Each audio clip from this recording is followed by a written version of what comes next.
Hello everyone, this is Floetry Fox 88 coming to you again with yet another commentary video. Lately, I believe we definitely have quite a bit to talk about actually. So to begin with, I will be covering the recent events happening within the scene, within the Smash community, as well as briefly going over as to why I no longer am a competitor in Smash. Now, this is not recent. This is not a recent thing, but I realistically haven't been active competitor in Smash since about 2011, and so I'm gonna give a brief history about that. But first, let's go over the topics at hand, the situations that have been happening over the past week. And there's no real easy way to talk about these. These are pretty big happenings in the Smash community. We're gonna first talk about the whole Beyond the Summit situation. It's very tragic having such a very big tournament organization go under the way it did. Like, especially in light of what happened with Panda, the whole Panda Cup situation, and Nintendo, and it was just never a really good situation to begin with. Now, I'm not saying that those two things are related in any way, because it's not been confirmed or denied if the whole situation with Panda has anything to do with VTS going out of business. But I do know that LD, the one who's the head of Beyond the Summit, he made a tweet talking about covering basically how the company is struggling financially to stay afloat, and they're not sure if they're going to be able to keep their employees employed. Basically, they're not sure they're going to be able to pay people the way that they should because the revenue streams just aren't there. Now, this isn't necessarily a problem with them specifically. This is mainly just a broader side effect of what's going on in the esports scene as a whole right now. See, apparently the esports team is going through a very bad, the esports scene is going through a very bad economic downturn, and that's understandable. And also, because of the economic downturn, Beyond the Summit is no longer going to be able to keep up its regular revenue like it used to. So they just had to go ahead and let go a lot of their workforce, and it's very unfortunate.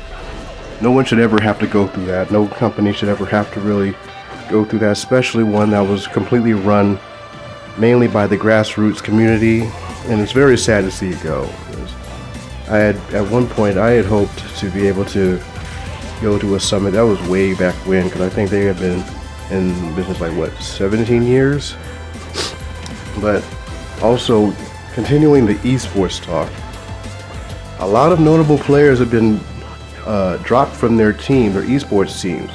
Most notably MKLeo, Tweak, Cosmos. I'm not 100% certain who else at this particular time, but I do know those particular ones. I think Meister also. Yeah, those were very surprising news to hear about, to be completely honest. Especially Leo getting dropped from T1 like that.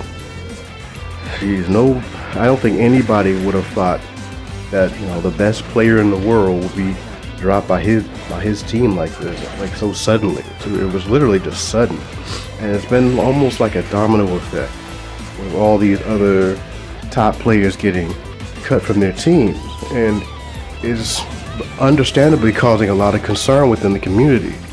It's making people wonder, is the Smash scene dying? Is the competitive community going away? Is Smash itself going away? Is it dying as a whole?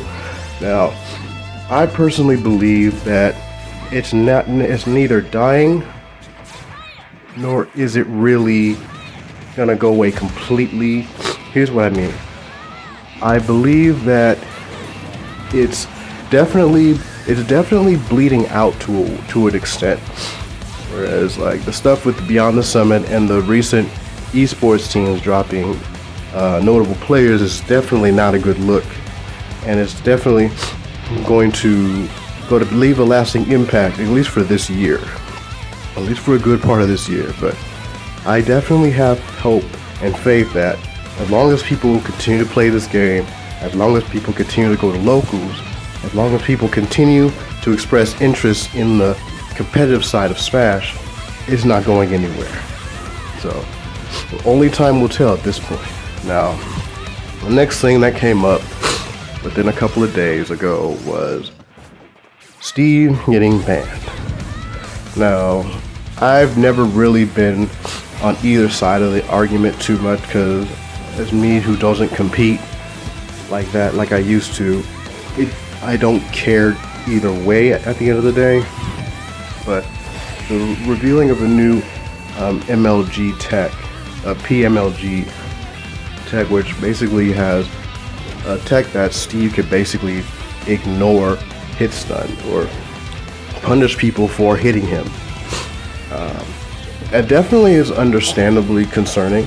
It's very, especially if people can get to the point where it becomes easy to execute, like even if it's relatively difficult to learn, like getting to the point where you can execute it without much thought, like getting it second nature, it would definitely become concerning. But I also think that perhaps there could have been a lot more time, a little bit more time into seeing how far this tech really can go, how applicable it can be in a real situation, before pulling the trigger on banning Steve immediately.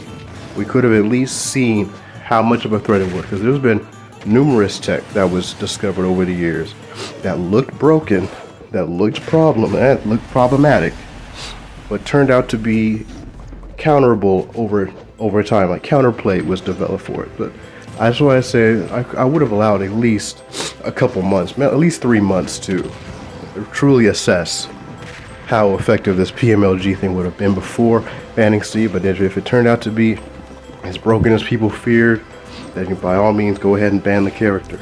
But I don't know.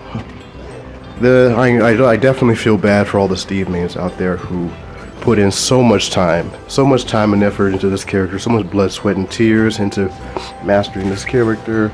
Just imagine if it was your main.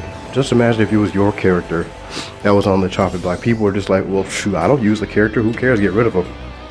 It's not necessary. It's not that black and white if you're really sitting down and think about it like that. So sometimes, and some people are like, oh, if their results dip, they just were carried. Not necessarily.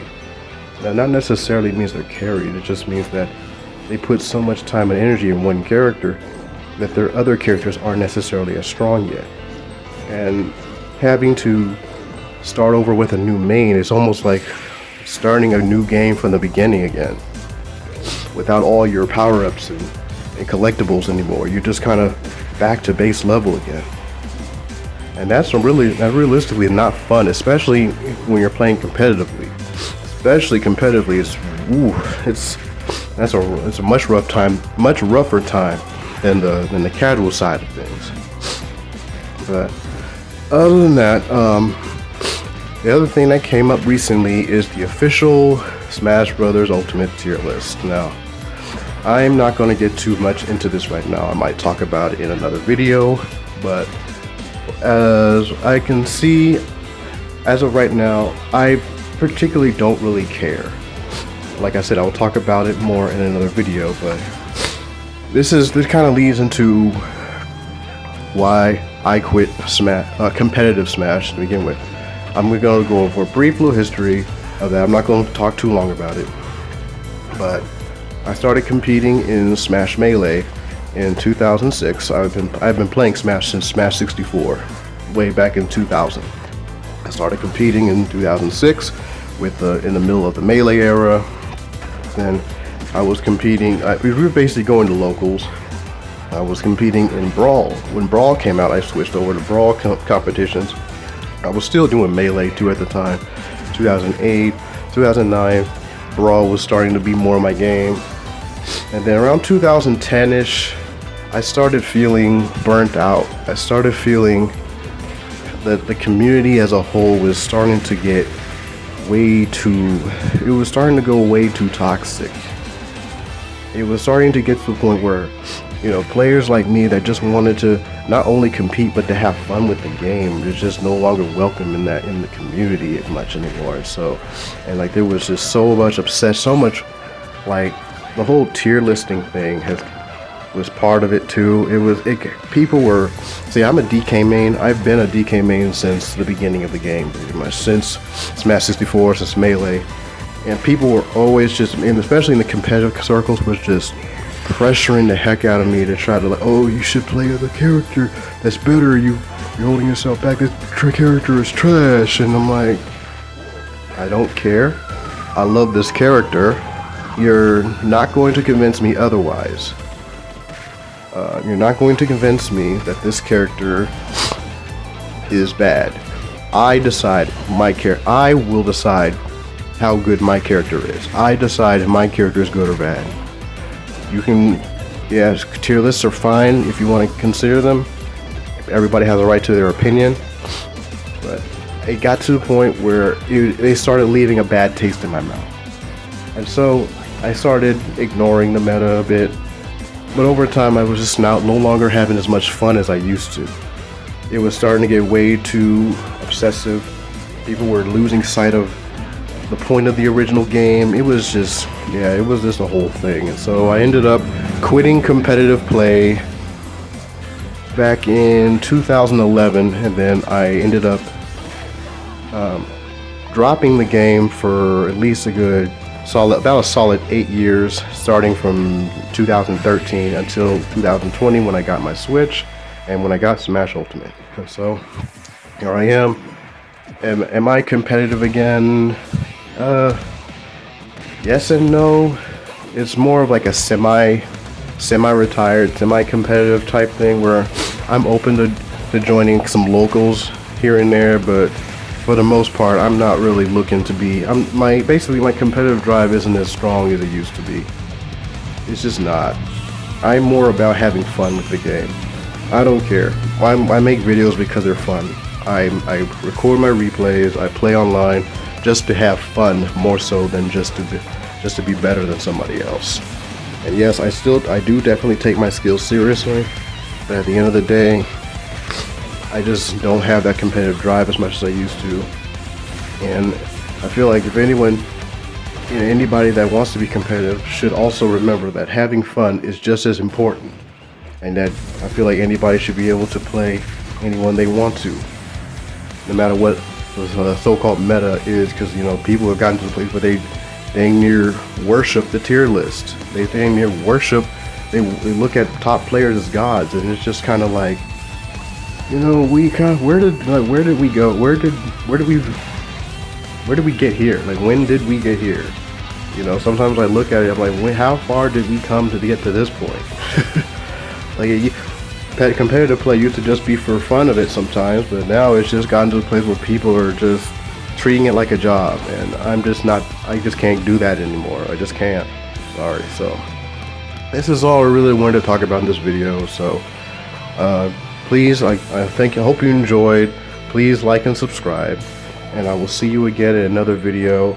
I will probably go over the official tier list somewhere down the line, just talk about it briefly, but as it stands right now, I could care less. They can have their tier meta if they want it. I'm just going to continue to do me. I'm continue to have fun with my character that I love. And yeah. P.S. Donkey Kong is bottom high tier. Alright, y'all. You take care. This is Floetry Fox 88 signing out. I'll see you next time. Bye.